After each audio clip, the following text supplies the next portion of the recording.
Yo, what's good? What's good? NBA YouTube. It's your man, 100 Grand Ross with the Rock Never Stops.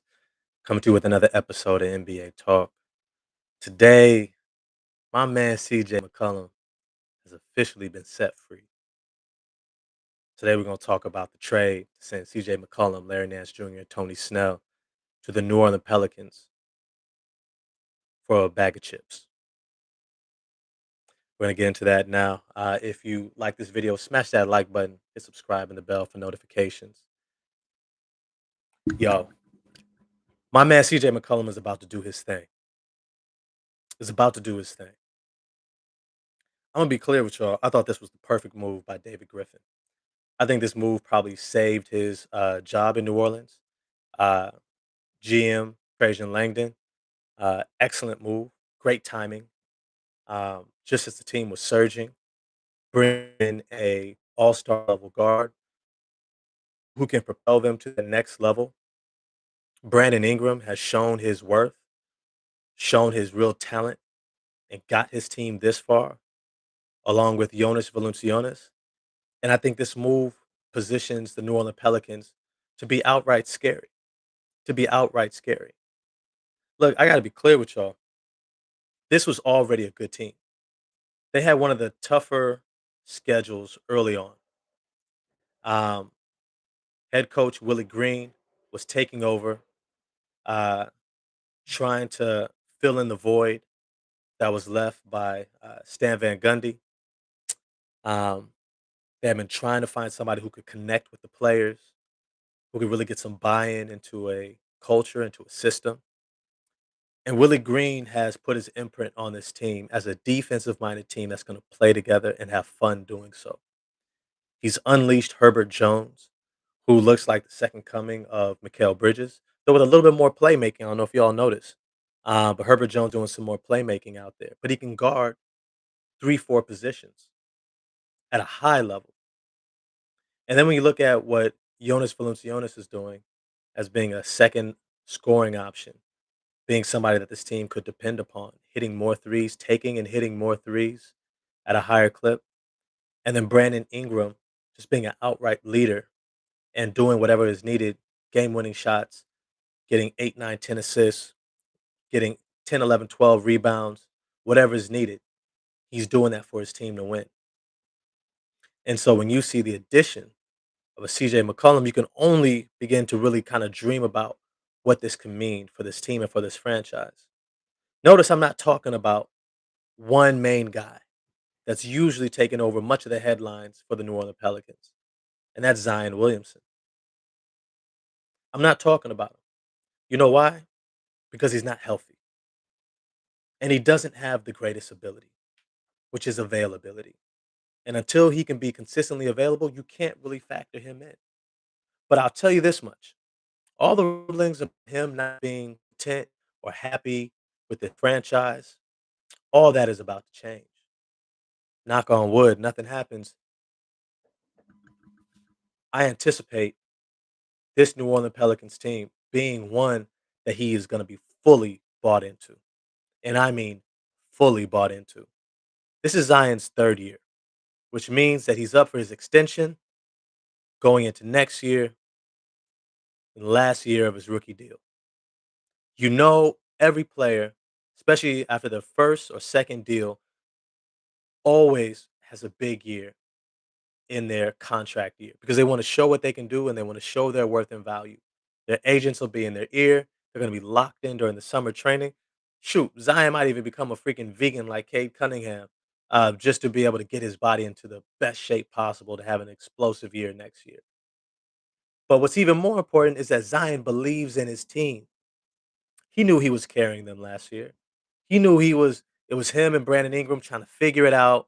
Lonzo Ball was doing his best to help him. But, Lonzo's contract, him likely not being, brought back, then them letting him go for Devontae Graham, which I didn't necessarily like because I think Lonzo's intangibles far outweigh Devontae Graham's. But it's to say that I can appreciate that now Zion has to really rectify that he's not coming to a team that he has to save. He's coming back to a team that's winning without him. that's at 500, I believe. I believe after last night's game, they're officially at 500. To the standings. I want to say they're at 500 now. All right. And when we think about what this team is at this point, should be something that we really begin to take note of. That they went from a team that everybody was scared of, that everybody was like, and when I say scared of, I mean like scared off of. Nobody believed in this team. Nobody. They started off with 1-12. They didn't seem to have any type of identity.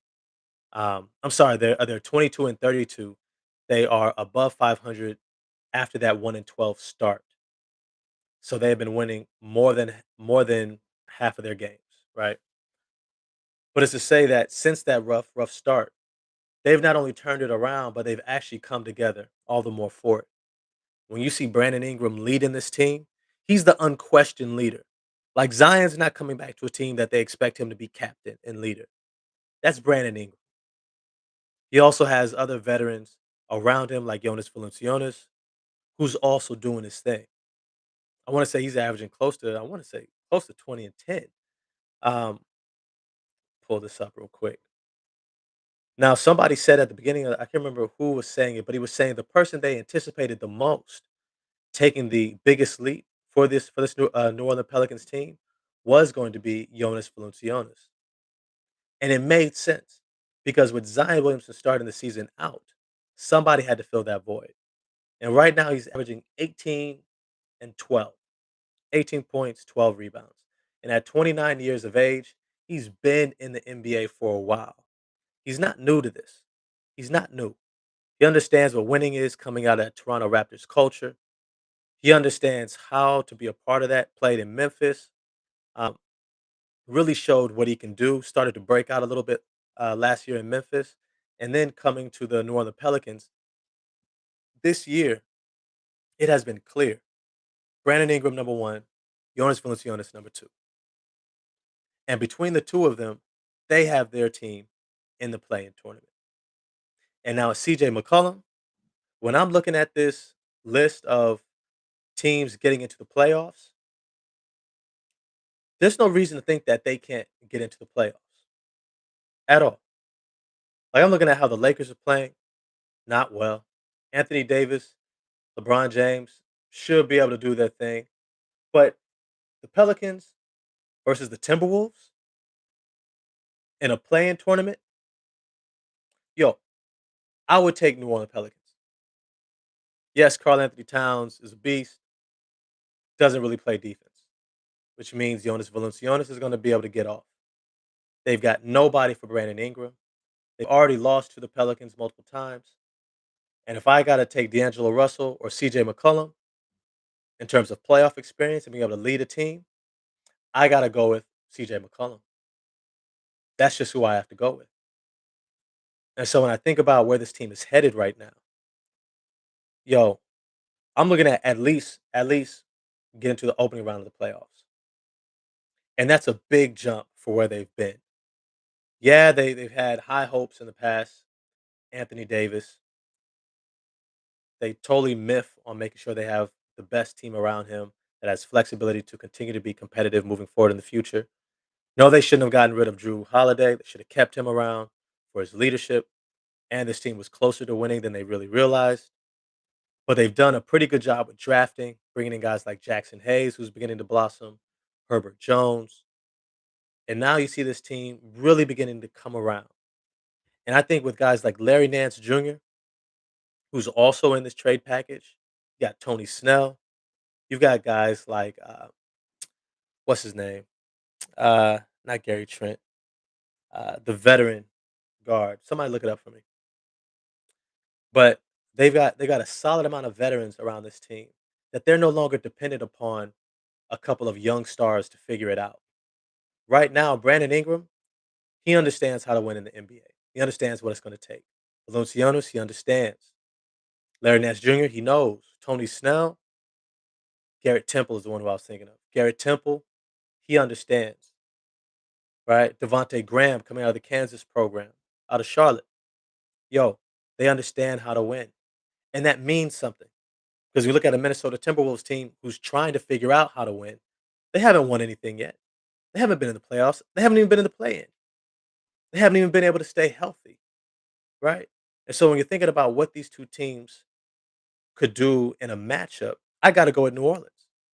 And we're not even talking about Zion Williamson coming back yet.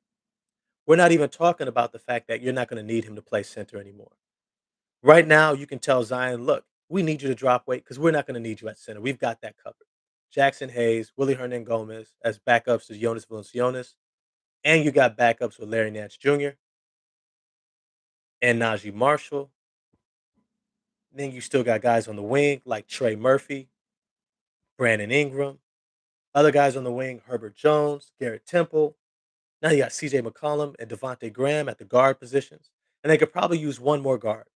Probably use somebody like a DJ Augustine, just one more experienced guard who can make sure the ship stays balanced when one of the lead guards either goes down or they go to the bench or get in foul trouble. You know you have that veteran depth. But with that, I want to know what y'all think. Y'all think CJ McCollum makes this team an official playoff team, a team that can continue to be competitive over the years? Or do you think that they need Zion Williamson to come back in order to do so? Or also let me know what you think when Zion comes back, where does that propel them? If they can get into the playoffs or the play-in tournament with just Brandon Ingram and Jonas Valanciunas, and now they have CJ McCollum, a proven 20 plus point per game scorer, clutch scorer, playoff performer. And now if they get Zion back, where does this put them? Does this immediately put them into the upper echelon of the Western Conference and potential contention? Let me know what y'all think. But if you like this video, smash the like button for me, hit subscribe and the bell for notifications. And I'm out, y'all. Have fun.